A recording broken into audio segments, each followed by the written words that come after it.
السلام عليكم ورحمة الله وبركاته. الحمد لله كفى وسلام على عباده الذين اصطفى. أما بعد فقد قال الله تعالى في كلامه المجيد وفرقانه الحميد: أعوذ بالله من الشيطان الرجيم. بسم الله الرحمن الرحيم. من عمل صالحا من ذكر أو أنثى وهو مؤمن فلنحيينه حياة طيبة ولنجزينهم أجرهم بأحسن ما كانوا يعملون. وقال رسول الله صلى الله عليه وسلم: الدنيا سجن المؤمن وجنة الكافر، أو كما قال عليه الصلاة والسلام। মুহতারাম মুসল্লিয়ান কিরাম, সমস্ত প্রশংসা আল্লাহ সুবহানাহু ওয়া তাআলার জন্য, যিনি আমাদেরকে জীবন দান করেছেন। সেই মহান আল্লাহ তাআলার দরবারে কালিমাতু শুকর আদায় করি, সকলেই পড়ি আলহামদুলিল্লাহ। অতঃপর অসংখ্য দরুদ ও সালাম অনন্তকাল পর্যন্ত বর্ষিত হোক সেই মহান রাসূলের উপর। আমাদের এই জীবনকে কিভাবে পরিচালনা করতে হবে এ বিষয়ে যে রাসূল তার বক্তব্য, তার কর্ম দিয়ে আমাদেরকে বিস্তারিতভাবে বুঝিয়ে দিয়েছেন, সেই রাসূলের শানে দরুদ ও সালাম পাঠ করি সাল্লাল্লাহু আলাইহি ওয়াসাল্লাম। জীবন মানুষের কাছে সবচেয়ে গুরুত্বপূর্ণ একটা বিষয়। মানুষের ধন সম্পদ যা কিছু আছে, সব কিছুর মধ্যে গুরুত্বপূর্ণ বিষয় হলো মানুষের জীবন। জীবনকে আরবিতে হায়াত বলা হয়। আরবিতে হায়াত, হায়াত মানে বাংলায় হলো জীবন। তো এই জীবন একটা গুরুত্বপূর্ণ বিষয়।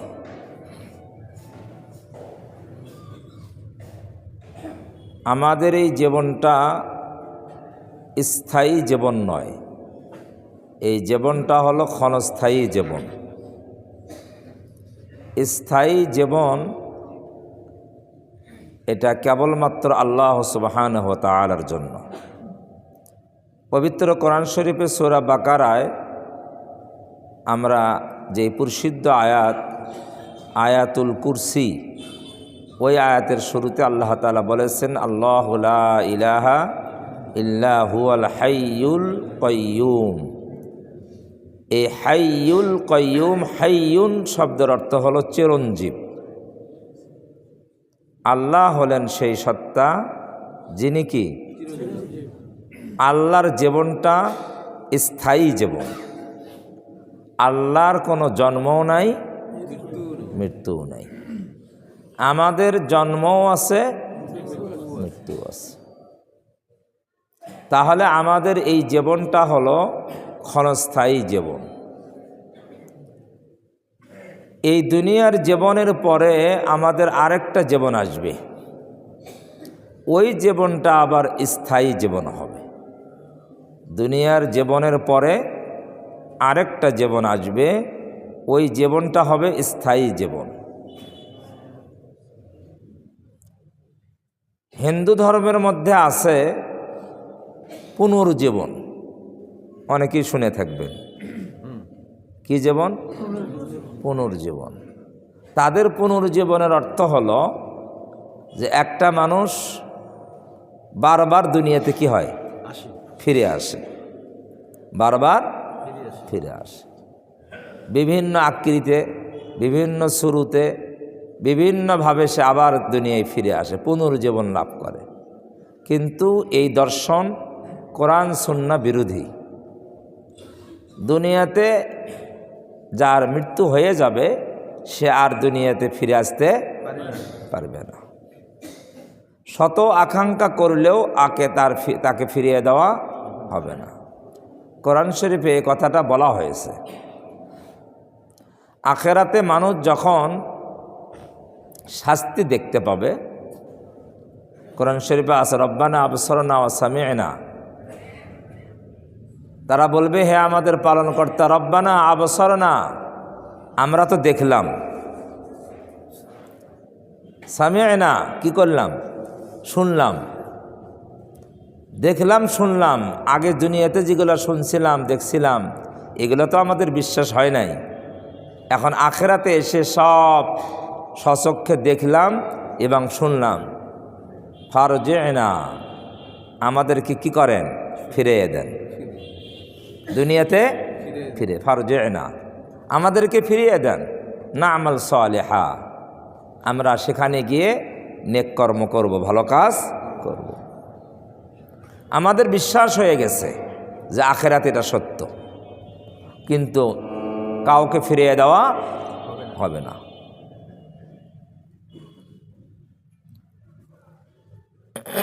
এই দুনিয়ার জীবনটা একটা গুরুত্বপূর্ণ জীবন। রাসূলুল্লাহ সাল্লাল্লাহু আলাইহি ওয়াসাল্লাম বলেছেন এক হাদিসের মধ্যে যে তোমাদের মৃত্যু আসার আগে এই জীবনকে কাজে লাগাও। মৃত্যু তো আসবেই, কখন আসবে কেউ জানি না, কেউ জানে না কখন আসবে। এটা এমন একটা বিষয় আল্লাহ তাআলা কারো জ্ঞানের মধ্যে এটা রাখেননি, এটা একমাত্র আল্লাহ তাআলাই জানেন, কাউকে জানান নেই যে কার কখন মৃত্যু আসবে। রাসূলুল্লাহ সাল্লাল্লাহু আলাইহি ওয়াসাল্লাম বলেন তোমার মৃত্যু আসার আগে তোমার এই জীবন, এই হায়াতকে কি লাগাও, কাজে লাগাও। হায়াত আর জীবনকে কাজে লাগালেন মর্ম কি, অর্থ কি?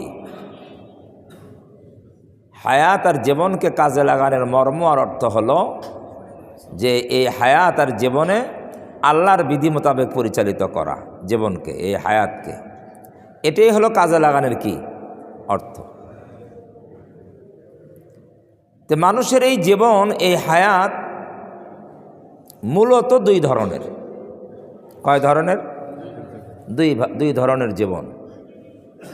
এক ধরনের জীবন হলো শান্তিময় জীবন। কি জীবন? শান্তিময় জীবন।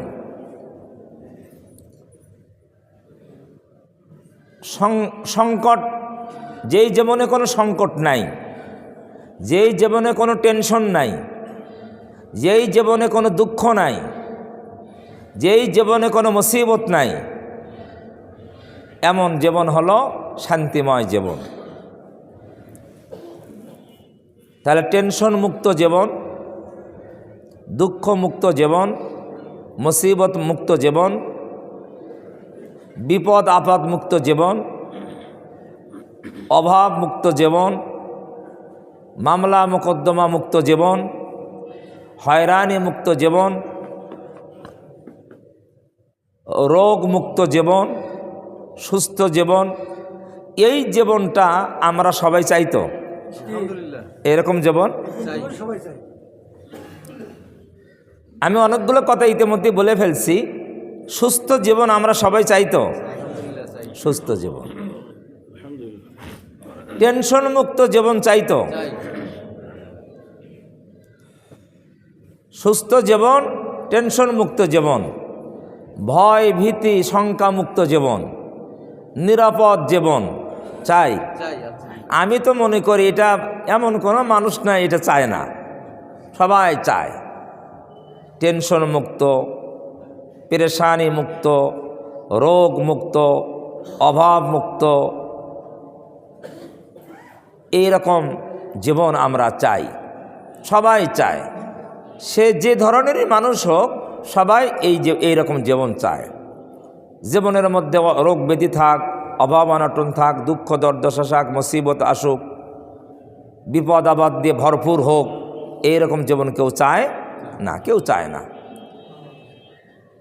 তো আল্লাহ সুবহানাহু ওয়া তাআলা আমি যে আয়াত পড়েছি এই আয়াতের মধ্যে আল্লাহ ওয়াদা করেছেন যে আমি এক শ্রেণীর মানুষকে টেনশন মুক্ত স্বাচ্ছন্দ্য জীবন দান করব। যেই জীবনটা হবে কি স্বাচ্ছন্দ্য জীবন, আনন্দময় জীবন, সুখের জীবন, নিরাপদ জীবন, অভাবমুক্ত জীবন, ভয় ভীতিমুক্ত জীবন। বাড়িতেও ভয় থাকবে না, রাস্তাঘাটেও কি থাকবে না, ভয় ভীতি থাকবে না। এই রকম একটা জীবন আমি দিতে চাই। আল্লাহ বলেন যে এই রকম জীবন আমি দিতে চাই, তবে এই রকম জীবন সবাইকে দেব না, সবাইকে দেব না। যেই মানুষগুলা দুইটা কাজ করতে পারবে, কয়টা কাজ? মাত্র দুইটা কাজ। যেই মানুষ দুইটা কাজ করতে পারবে আমি তাদেরকে এরকম স্বাচ্ছন্দ্যময় জীবন, নিরাপদ জীবন, সুস্থ জীবন দান করব। তাহলে সেই দুইটা জিনিস কি জানা দরকার আছে না নাই? কারণ ওই যেইটা জিনিস জেনে যদি আমরা আমাদের জীবনে বাস্তবায়ন করতে পারি তাহলে এই রকম জীবন আমরা পেয়ে যাব ইনশাআল্লাহ। আল্লাহ বলেন মান আমিলা সালিহাম মিন যাকারিন আও উনসা ওয়া হুয়া মুমিন। ঈমান অবস্থায় নারী হোক আর পুরুষ হোক, মিন যাকারিন আও উনসা, নারী হোক অথবা পুরুষ হোক, ঈমান অবস্থায় যেই ব্যক্তি নেক আমল করবে, ভালো কাজ করবে, তাহলে এখানে শর্ত দেওয়া হয়েছে দুইটা। একটা হলো ঈমানের শর্ত, আরেকটা হলো সৎকর্মের শর্ত। এই ঈমান আর সৎকর্ম নারী হোক পুরুষ হোক, নারীও যদি ঈমান সহকারে সৎকর্ম করে, পুরুষও যদি ঈমান সহকারে সৎকর্ম করে, আল্লাহ বলেন লা নুহইয়ান্নাহু হায়াতান তাইয়্যিবাহ, আমি অবশ্যই এখানে যারা মাদ্রাসার ছাত্র অথবা আলেম ওলামা আছেন তারা এই শব্দটা বোঝেন। লা নুহইয়ান্নাহু শুরুতে আছে লাম আর শেষে আছে তাজদিদওয়ালা নুন। এই লামকে বলা হয় লামে তাকিদ, এই নুনকে বলা হয় নুনে তাকিদ সাকিলা, আরবি গ্রামারের ভাষা। মানে ডবল গুরুত্ব। আল্লাহর কথা তো বললেই এটাতেই গুরুত্ব, না গুরুত্ব নাই? তারপরও আল্লাহ গুরুত্ব দিয়ে অবশ্যই, তর্জমা হবে অবশ্যই আমি ওই ব্যক্তিকে পবিত্র জীবন দান করব। হায়াতান তাইয়্যিবা, হায়াত মানে বলছি কি জীবন, হায়াত মানে জীবন, তাইয়্যিবা মানে পবিত্র, তাইয়্যিবা মানে কি পবিত্র। এতক্ষণ যে ব্যাখ্যাটা দিলাম মুফাসসিরিনে কেরাম এই তাইয়্যিবা শব্দের ব্যাখ্যা এইগুলোই করেছেন।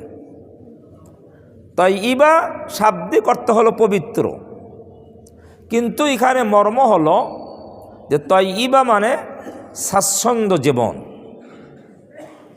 পবিত্র জীবনের মর্ম হলো টেনশন মুক্ত জীবন। পবিত্র জীবনের মর্ম হলো অভাব মুক্ত জীবন, রোগ মুক্ত জীবন।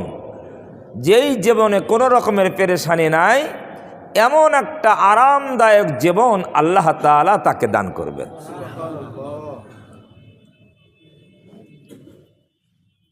এরপরে আল্লাহ বলেন ওয়ালা নাজজিয়ান্নাহুম আজরাহুম বিআহসানি মা কানু ইয়ামালুন, আমি আল্লাহ তাকে তার এই কর্মের বদলায় উত্তম বদলা দান করব।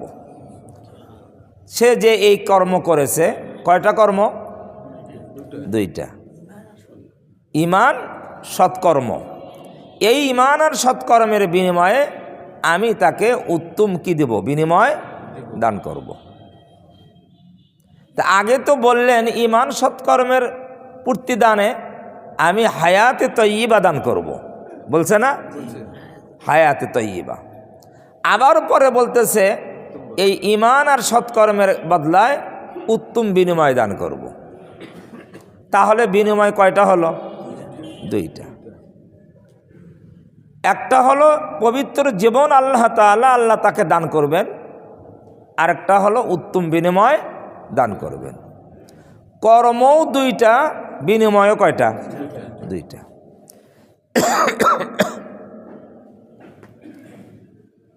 আয়াত থেকে বোঝা যায় যে যারা ঈমানের গুণে গুণান্বিত সৎকর্ম যারা করে তাদের জীবনে কোনো টেনশন আসবে না, তাদের জীবনে কোনো বালা মুসিবত আসবে না, রোগ ব্যাধি আসবে না। আয়াত থেকে তো এটাই বোঝা যায়। কিন্তু আসলে বাস্তবে কি তাই? ঈমানদারদের বালা মুসিবত আছে না নাই? হ্যাঁ, টেনশন আছে না নাই? আছে। পবিত্র কোরআন শরীফে সূরা বাকারায় আল্লাহ তাআলা বলছেন ওয়ালা নাবলুওয়ান্নাকুম বিশাইইম মিনাল খাউফি ওয়াল জু'i ওয়া নাকসিম মিনাল আমওয়ালি ওয়াল আনফুসি ওয়াস সামারাত। এখানে ঈমানদারদেরকে বলছে আমি অবশ্যই তোমাদেরকে পরীক্ষা করব, ভয় ভীতি দিয়ে, জানমালের ক্ষতি দিয়ে, বলছে না, ফসলাদির ক্ষতি দিয়ে আমি তোমাদেরকে কি করে পরীক্ষা করব। তো এখানে বললেন পবিত্র জীবন দান করব, টেনশন মুক্ত জীবন দান করব, ভয় ভীতি মুক্ত জীবন দান করব। আবার এই আয়াতে বলতেছেন পরীক্ষা করব। তাহলে বাহ্যিক দৃষ্টিতে কি? সাংঘর্ষিক। মুফাসসিরিনে কিরাম বলেন আসলে মূলত বাহ্যিক দৃষ্টিতে সাংঘর্ষিক মনে হলো, বাস্তবে কোনো সাংঘর্ষিক নাই। সেটা কি? একজন ঈমানদার, একজন আমলওয়ালা ব্যক্তি যদি তার ঈমান কি হয়, পরিপূর্ণ খাঁটি ঈমান হয়, আমল যদি পরিপূর্ণ আমল সে করে, এই রকম ব্যক্তির বাহ্যিকভাবে তার যদি রোগ ব্যাধি আসে, তার যদি অভাব অনটন আসে, ভয় ভীতি আসে, টেনশন আসে, এগুলোতে সে আসলে অন্তরের দিক দিয়ে কোনো টেনশন তার হয় না। যতই অভাব হোক, যতই রোগ ব্যাধি হোক, যতই ক্ষয়ক্ষতি হোক, অন্তরে কি নাই? কোনো পেরেশানি নাই, কোনো পেরেশানি। ঈমানদার আমলে সালেহা যারা করে তাদের অন্তরে কি নাই? পেরেশানি নাই। বাহ্যিক দৃষ্টিতে হয়তো দেখা যাবে যে অনেক কষ্টের মধ্যে আছে, অনেক অভাব অনটনের মধ্যে আছে, কিন্তু অন্তরে তাদের পরিতৃপ্ত, অন্তরে শান্তি আর শান্তি। এই কথাটা কোরআন শরীফে আল্লাহ তাআলা অন্য আয়াতে বলেছেন আলা বিযিকিরিল্লাহি তাতমাইন্নুল কুলুব। জেনে রাখো আল্লাহর জিকিরের মাধ্যমে, আল্লাহর ইবাদতের মাধ্যমে, আল্লাহর বিধিবিধান পালনের মাধ্যমে মুমিনদের অন্তর ইতমিনান হয়, প্রশান্ত হয়, শান্তিময় হয়। তাহলে যারা ঈমানদার, যারা সৎকর্ম করে, বাহ্যিক দৃষ্টিতে তাদের যদি এইরকম টেনশনের বিষয়গুলো দেখাও যায়, কিন্তু এগুলা অন্তরে তাদের কোনো প্রভাব বিস্তার করে না। তাদের অন্তরে পরিপূর্ণ শান্তি থাকে, অন্তরে ইতমিনান থাকে। বলবেন এত কষ্টের পরও অন্তরে ইতমিনান কেন? কেন প্রশ্ন আসে না? এত কষ্ট, রোগ ব্যাধি, অভাব অনটন, জেল জরিমানা, তারপরও অন্তরে শান্তি কেন? অন্তরে শান্তি এই জন্য, একজন মুমিনের যখন এই সমস্ত বিপদ আপদ আসে তখন মুমিন বিশ্বাস করে এই কথা যে আল্লাহ তাআলা এগুলার বিনিময়ে আখেরাতে আমাকে উত্তম বদলা দান করবেন। এটা হলো মুমিনের কি? কেন বিশ্বাস? আল্লাহ তাআলা নিজেই বলেছেন ওয়ালা নাজজিয়ান্নাহুম আজরাহুম বিআহসানি মা কানু ইয়ামালুন। আমি মুমিনদের কর্মের বিনিময়ে উত্তম প্রতিদান কি করব? দান করব। তো এই উত্তম প্রতিদান আল্লাহ তাআলা মূলত দিবেন কোথায়? আখেরাতে। কোথায়? আখেরাতে। এই জন্য মুমিনরা দুনিয়ার জীবনে যদি বিপদ আপদের সম্মুখীন হয়, এটা ওই শান্তির পরিপন্থী নয়, এটা শান্তির জন্য কি হয় না, এই বাধা হয় না। পক্ষান্তরে যারা বেঈমান, যাদের ঈমান নাই, তাদেরও তো বিপদ আপদ আসে না, আসে না? তাদের রোগ ব্যাধি আসে না? নাই, অভাব অনটন আছে। এখন তাদের অভাব অনটন যখন আসে, তাদের বিপদ আপদ যখন আসে, তাদের টেনশন যখন আসে, তখন তারা কি এই বিশ্বাস করে যে আখেরাতে এর প্রতিদান পাবো? তারা তো আখেরাত বিশ্বাসই করে না। এই জন্য তাদের অন্তরে আর শান্তি আসে না। তাদের অন্তরে এই বালা মুসিবত যখন আসে, তাদের অন্তরে এইটা বুঝানোর মতন কোনো রাস্তা তাদের নাই। আমাদের বুঝানোর কি আছে?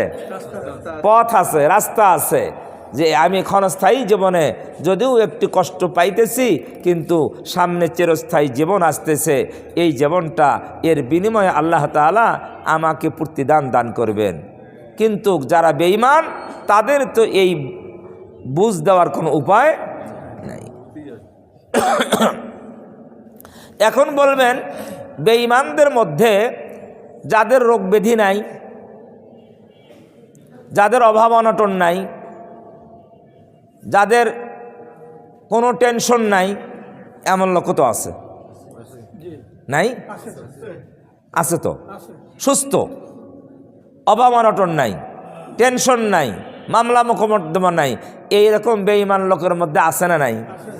বিদেশে আছে না নাই? আছে একেবারেই। তাহলে তারা তো কি হায়াতান তয়্যিবা পাইছে? কে? কারণ হায়াতান তয়্যিবা তো টেনশন মুক্ত জীবন, অভাব মুক্ত জীবন, রোগ ব্যাধি মুক্ত জীবন। তো এইরকম ব্যক্তি তো কাফেরদের মধ্যে আছে। হ্যাঁ, তাহলে কি হায়াতে ঈমান না থাক, কিন্তু পরিতৃপ্ত জীবন তো আছে, প্রশান্তির জীবন তাদের আছে তো? হ্যাঁ, আল্লাহকে বিশ্বাস না করুক, দুনিয়াতে তো আরামায়েশ আছে। আসলে এটাও সাংঘর্ষিক কথা। কাফের বেঈমানদের মধ্যে দুনিয়ার আরামায়েশের অনেক জিনিস আছে, অনেক অনেক মানুষ আছে, টেনশন নাই, অভাব নাই, কোনো রকমের কোনো সমস্যা নাই, কিন্তু তারপরও তাদের জীবনে মূলত অন্তরের শান্তি তাদের অন্তরে নাই। অনেক উপকরণ আছে দুনিয়ার শান্তির উপকরণ, কিন্তু অন্তরের যে ইতমিনান আর শান্তি, এইটা নাই। বাহ্যিক আছে, কিন্তু প্রকৃতপক্ষে কোনো শান্তি নাই। বলবেন কেন নাই?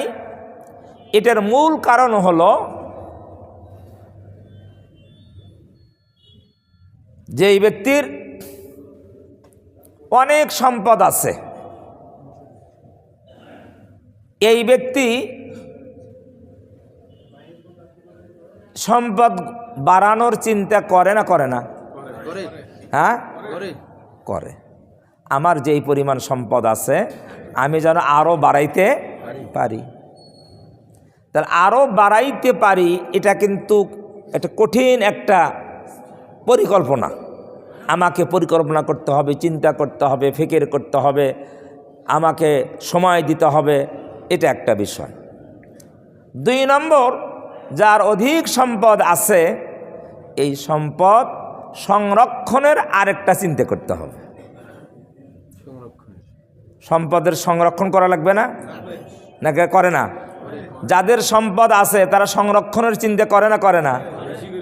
হ্যাঁ, যার যত বেশি সম্পদ, তার সংরক্ষণের চিন্তাও কি আরও বেশি। তার 2টা বিষয় মনে করবেন। একটা হলো সংরক্ষণের চিন্তা আর ফিকির সার্বক্ষণিক, আরেকটা হলো বৃদ্ধি করার চিন্তা, ফিকির সার্বক্ষণিক।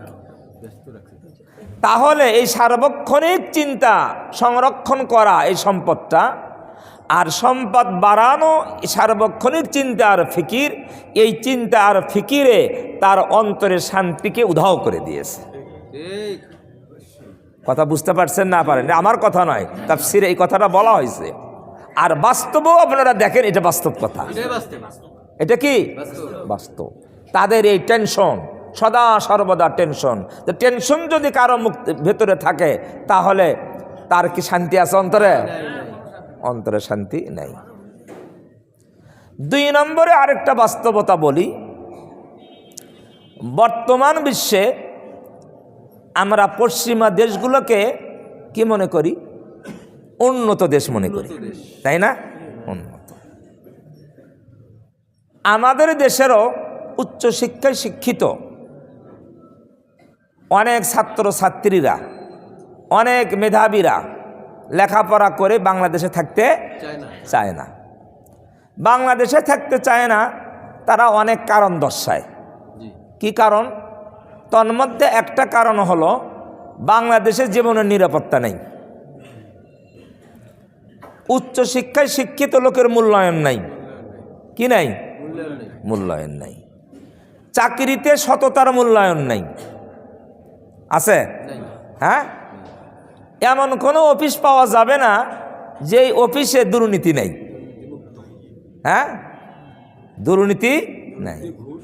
হ্যাঁ, ঘুষের অপর নামই তো দুর্নীতি। ঘুষ কাকে বলে? ঘুষের সংজ্ঞা কি জানেন? জানেন? ঘুষের সংজ্ঞা হলো যেই ব্যক্তি না, যেই ব্যক্তি যেই কাজ তার করা, তার উপরে দায়িত্ব আর কর্তব্য ওয়াজিব, যেই কাজটা করা, যেই কাজ করার জন্য তাকে চাকরি দেওয়া হয়েছে, তাকে বেতন দেওয়া হয়। একটা কাজ করার জন্য কি দেওয়া হয়েছে? চাকরি দেওয়া হয়েছে, বেতন দেওয়া হয়। তার কাজ, এই কাজটা সে করবে, তাহলে এই কাজটা করা তার জন্য ওয়াজিব। ওয়াজিব না? যেহেতু এই কাজের বিনিময়ে তার চাকরি, এই কাজের বিনিময়ে তার কি? বেতন। এখন বিনিময়ে তার দায়িত্ব, তার কর্তব্য, কিন্তু এই দায়িত্ব কর্তব্য হওয়া সত্ত্বেও ওই কাজ করতে যায় যারা ওই কাজটা তার কাছে করাইতে আসবে তাদের কাছ থেকে কি নেয়? টাকা নেয়। এই টাকা নেওয়ার নাম হলো ঘুষ। এর নাম কি? উদাহরণ দেই, একজন চাকরিজীবী অবসরে গেছে, যায় না? অবসরে গেলে কিছু সরকারি ভাতা পায়, কি এককালীন পায়, পেনশন পায়, এগুলো পায় না? তো এইগুলো টাকা একটা অফিসের দায়িত্ব। কোন অফিসের? হিসাব রক্ষণ অফিস। হ্যাঁ, হিসাব রক্ষণ অফিস। ডিসি সাহেবের অফিসের নিয়ন্ত্রণে এই অফিসগুলা, আবার এখান থেকে উপরেও যায়। এখন এই অফিসগুলা আপনার কাগজগুলো সব পেশ করবেন, কিন্তু ফাইল নড়ে না। ফাইল কি হয় না? নড়ে না। দিয়ে যান দেখব, দিয়ে যান দেখব। 1 মাস পরে গেছে, কয় ফাইল তো খুঁজেই পাইতেছিলে। ফাইল কি পায় না? খুঁজেই পায় না, মানে ফাইল ওটা গায়েব। আবার দেন, আবার কি? আবার দেন, আবার দিছে, ফাইল নড়ে না। তো কি অসুবিধা কি? কয় বোঝেন না, এটা অনেক ঝামেলা। এই কাজটা করতে কি অনেক ঝামেলা, অনেক। অতএব পিয়নের সাথে কথা কন। উনি তো হুজুর মানুষ, দাড়ি টুপি আছে, উনি তো নিজে নিজে কিছু বলবে না, পিয়নের সাথে কথা বলেন। তখন পিয়ন বলে দিবে যে এত দেওয়া লাগবে, না হলে এটা কিছুই হবে না। আমার এক আপন ভাই চাকরির থেকে অবসরে গেছে, 3 বছর হলো, কোনো টাকাই পায় নাই, খালি ঘুরতেছে, খালি ঘুরতেছে। আমাকে কিছুদিন আগে একজন এসে বলল যে হুজুর, আমার ফাইলটা এখানে অফিসে আটকা পড়ে আছে, নড়ে না ফাইল। তাহলে যারা ওই অফিসে আছে, ওই দায়িত্বে আছে, তাদের বেতন দেওয়া হয় কি হয় না? তাদের কাজেই তো ওই কাজটা করা, ওই কাজ করা। সিরিয়ালি করবে, কি করবে? ফাইল সিরিয়াল করবে, ফাইল সিরিয়াল করবে। আজকে যদি 5টা ফাইল কি ওকে করতে পারে, 5টা ফাইল আজকে চলে যাবে, পরের দিন আবার সিরিয়ালে কাজ করবে, কিন্তু কাজ তো সিরিয়ালও হয় না, ফাইলও নড়ে না। তাহলে এটার নাম কি? ঘুষ। এটা হালাল না হারাম? নিকৃষ্ট হারাম। হারাম। এখন আমাদের দেশে যারা ভালো মেধাবী শিক্ষার্থী তারা চিন্তা করে এই দেশে তো সৎ থাকা যায় না, সৎ থাকা যায় না, ওই যে ঘুষ খাওয়া লাগবে, চাকরি নিতেও কি দেওয়া লাগবে, ঘুষ দেওয়া লাগবে। এখন ঘুষ দিতে গেলে ওই টাকা তো আবার উঠেই তো হবে। চাকরি নিতে 20 লাখ, এখন 30 লাখ 25 লাখ উঠেই তো হবে না। তাহলে দুর্নীতির মধ্যে নিমজ্জিত একেবারে পুরা সব সেক্টর। এই জন্য অনেকে ভালো থাকার জন্য তারা দেশে থাকে না, পশ্চিমা দেশগুলোতে চলে যায়। আমি তো পশ্চিমা দেশে যাই নাই, যারা গিয়েছে তাদের কাছে শুনি তারা খুব সৎ। তাদের অধিকাংশ দেশের মানুষ কি সৎ, তাদের মধ্যে সততা আছে।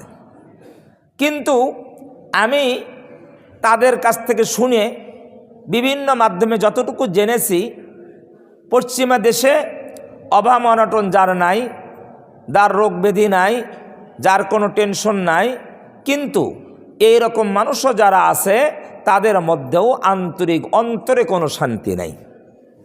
অন্তরে কি নাই? শান্তি নেই। কেন? তাদের পারিবারিক যে অবস্থান, পারিবারিক সম্পর্ক পশ্চিমা দেশে নাই। স্ত্রীর সাথে স্বামীর সম্পর্ক নাই, বাবার সাথে ছেলের সম্পর্ক নাই, মেয়ের সাথে মার সম্পর্ক নাই। এমন একটা অবস্থা যেটা কল্পনাও করা যায় না।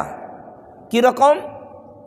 যে বাবা ছেলে থাকে এক জায়গায়, বাবা থাকে আরেক জায়গায়, কারোর সাথে কারো যোগাযোগও নাই, সম্পর্ক নাই। হঠাৎ করে কাকতালীয়ভাবে এক হোটেলে খাইতে গেছে ছেলে যায়, যে টেবিলে বসছে ওই টেবিলেই ফাঁকা আছে আরেকটা চেয়ার, বাবা যাও ওই টেবিলে বসছে। বুঝতে পারছেন না পারেন নাই? অনেক দিন হলো দেখা সাক্ষাৎ নাই। বাবা আর ছেলে একই টেবিলে খাওয়া দাওয়া করছে। এখন ছেলের খাওয়া আগেই হয়েছে, ছেলে এখন খায়া ছেলের বিল দিয়ে চলে গেছে। ছেলের বিল দিয়ে কি চলে যায়, বাবার সাথে কথাও বলে না, বাবার বিলটা দেওয়ার অনুভূতিও নাই। এখন বলেন তাহলে এই বাবার অন্তরে আসলেই প্রকৃত শান্তি কি আছে? আলহামদুলিল্লাহ সুম্মা আলহামদুলিল্লাহ। আমাদের দেশে এটা অনেক দূরের কথা।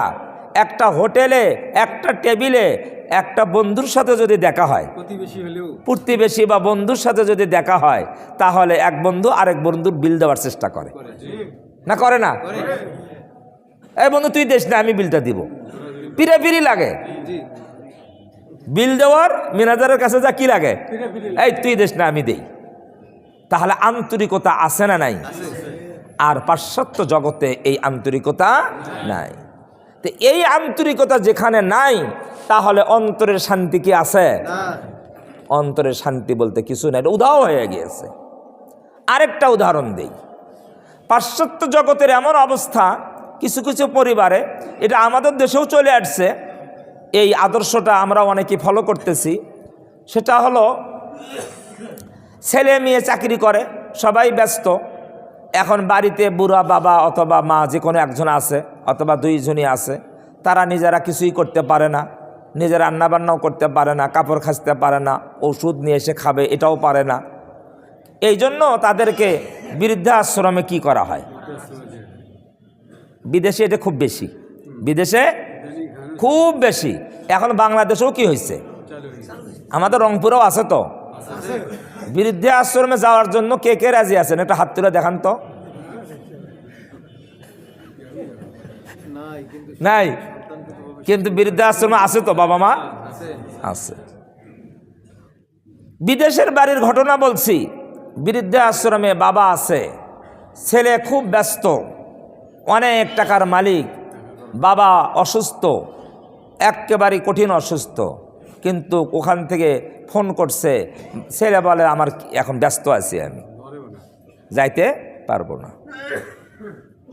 যাইতে পারে নাই। কয়েকদিন পরে বাবা বৃদ্ধাশ্রমে মারা গেছে। মারা যাওয়ার পরে ওখান থেকে মোবাইল করছে ছেলের কাছে যে তোমার বাবা মারা গিয়েছে, তুমি আসো তাকে দাফনের ব্যবস্থা করে যাও। ছেলে মোবাইলের উত্তর দেয় যে আমি খুব ব্যস্ত, আপনারা সারিয়ে নেন। আমি বাস্তব ঘটনা বলছি, আপনারা সেরে নেন।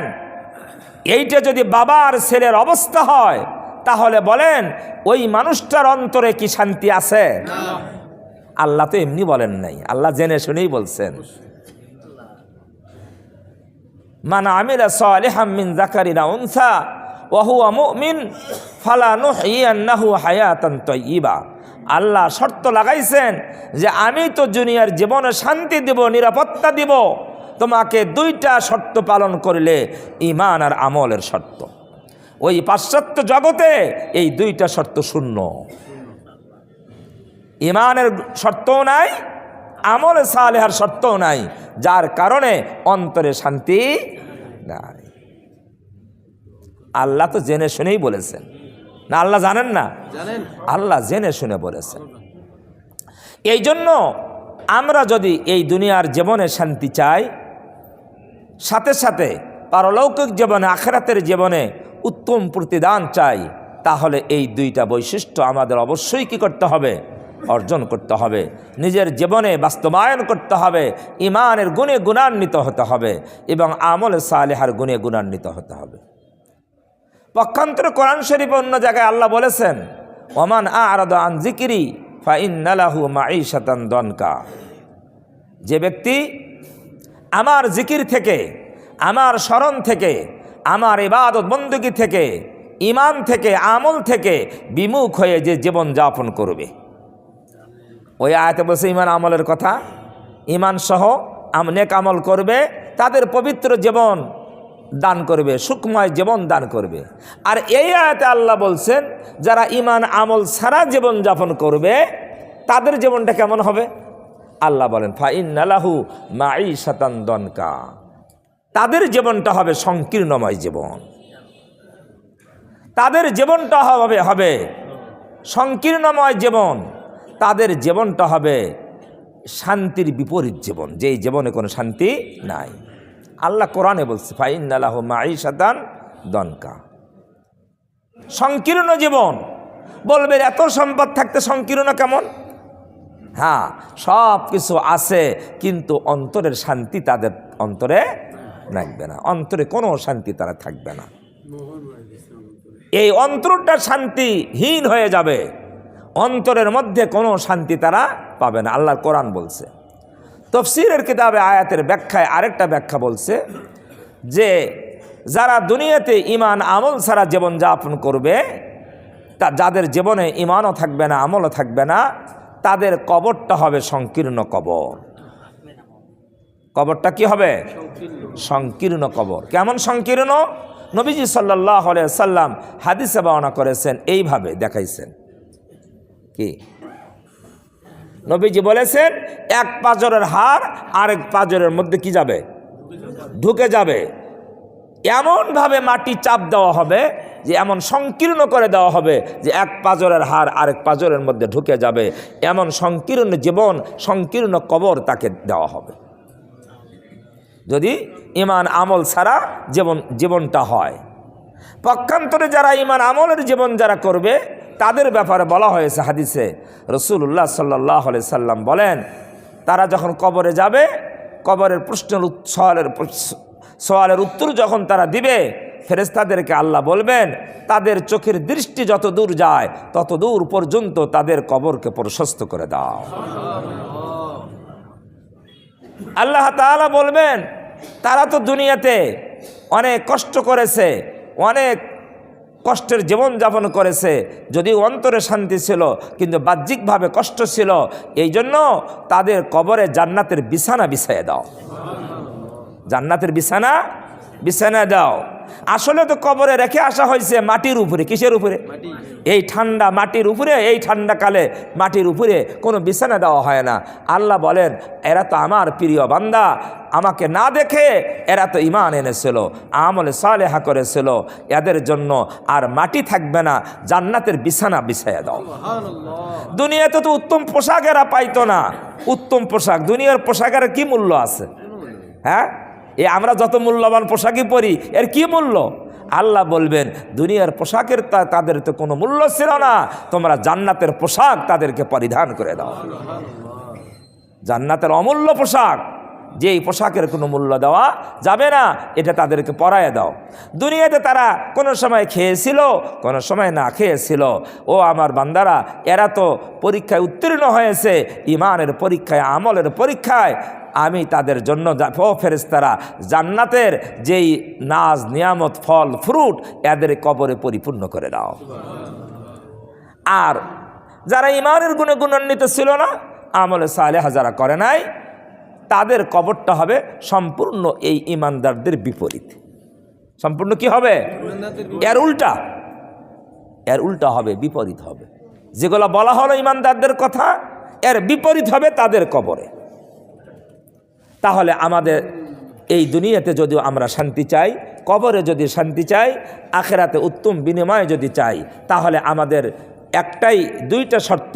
একটা, ইমানকে পরিপূর্ণ রাখতে হবে, ইমানকে ঠিক রাখতে হবে, আর আমলকে সুন্দর করে করতে হবে। কিন্তু ইমান এমন একটা বিষয় যে এটা যেমন লা ইলাহা ইল্লাল্লাহ বলার দ্বারাই ইমান চলে আসে, আবার লা ইলাহা ইল্লাল্লাহর বিপরীত শব্দ বললে ইমান চলে যায়। লা ইলাহা ইল্লাল্লাহর বিপরীত শব্দ বললে ইমান কি চলে যায়? তাহলে ইমান আবার চলেও যায়, ইমান আবার আনাও যায়। তাহলে কখন চলে যায় আমরা এটা বুঝতে পারি না। এই জন্য হাদিসে আছে, এমন এক যুগ আসবে যেই যুগে সকালবেলা ইমানদার থাকবে, সন্ধ্যাবেলায় বেঈমান হয়ে যাবে। সন্ধ্যাবেলায় ইমানদার থাকবে, সকালবেলায় কি হবে? বেঈমান হয়ে যাবে। কেন? এমন কিছু কর্ম করবে যেই কর্মের দ্বারা ইমান চলে যাবে, বুঝতেই পারবে না। এখন এটার জন্য করণীয় কি? কি করণীয় বলতে পারেন? সহজ একটা করণীয় আছে। সেই করণীয় হলো যে আমাদের সদা সর্বদা কি করা দরকার? ইস্তিগফার করা দরকার, তওবা করা দরকার। কি করা দরকার? তওবা করা। তওবা করা দরকার, সদা সর্বদা তওবা। এক। 2 নম্বর, ইমান চলে গিয়েছে, আমি তওবা করলাম, এরপর ইমানের নবায়ন করতে হবে। ইমানের কি? এই শব্দ শুনছেন তো? হ্যাঁ, শব্দ শোনেন নাই? নবায়ন, নবায়ন। হ্যাঁ, ইমান নবায়ন। ইমান নবায়ন কিভাবে করবেন? হাদিসের মধ্যে আসছে, রাসূলুল্লাহ সাল্লাল্লাহু আলাইহি সাল্লাম বলেন, ও আমার উম্মতেরা, তোমরা জাদ্দিদু ঈমানা, তোমাদের ইমানকে বাড়াও, ইমান বাড়াও। সাহাবাই কেরাম বলে, কিভাবে বলবো?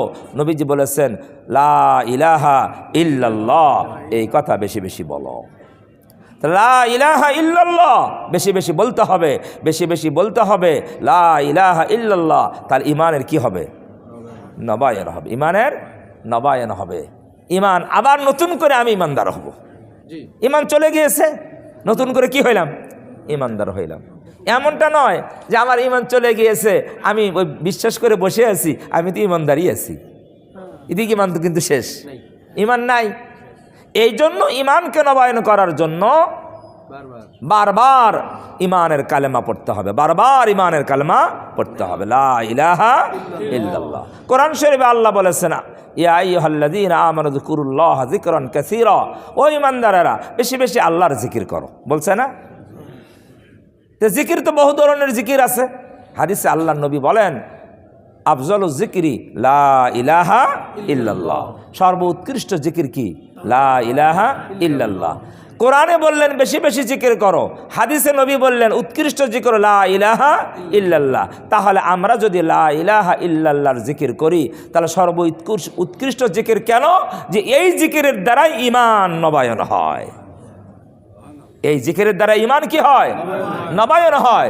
আপনার ঈমান যদি চলে যায় থাকে, ঈমান কি হয়? নবায়ন হয়। ঈমান যদি থেকেও থাকে, তাহলে ঈমান বেড়ে যায়। ঈমান কি হয়? বেড়ে যায়। ঈমান নাই, চলে যায় না, ঈমান আছে। তারপর বেশি বেশি লা ইলাহা ইল্লাল্লাহ যদি বলা যায়, ঈমান কি হয়? বৃদ্ধি পায়, ঈমান বেড়ে যায়। আর যদি ঈমান নষ্ট হয়ে যায়, তাহলে ঈমানের নবায়ন হয়। তাহলে লা ইলাহা ইল্লাল্লাহর জিকির বেশি বেশি করতে হবে। আমি একটা হাদিস পড়ছিলাম, কিন্তু হাদিসটার অর্থ বলতে পারলাম না সময়ের অভাবে। আল্লাহ তাআলা আমাদের সকলকে আমাদের ঈমানকে বাড়ানোর তৌফিক দান করেন। ঈমানের কালেমা বেশি বেশি পড়ে আমলে সালেহা করে দুনিয়াতেও শান্তি দান করেন, আখিরাতেও উত্তম প্রতিদানের ব্যবস্থা করেন। সবাই বলে আমিন। কাবলার জমা 4 রাকাত সুন্নত।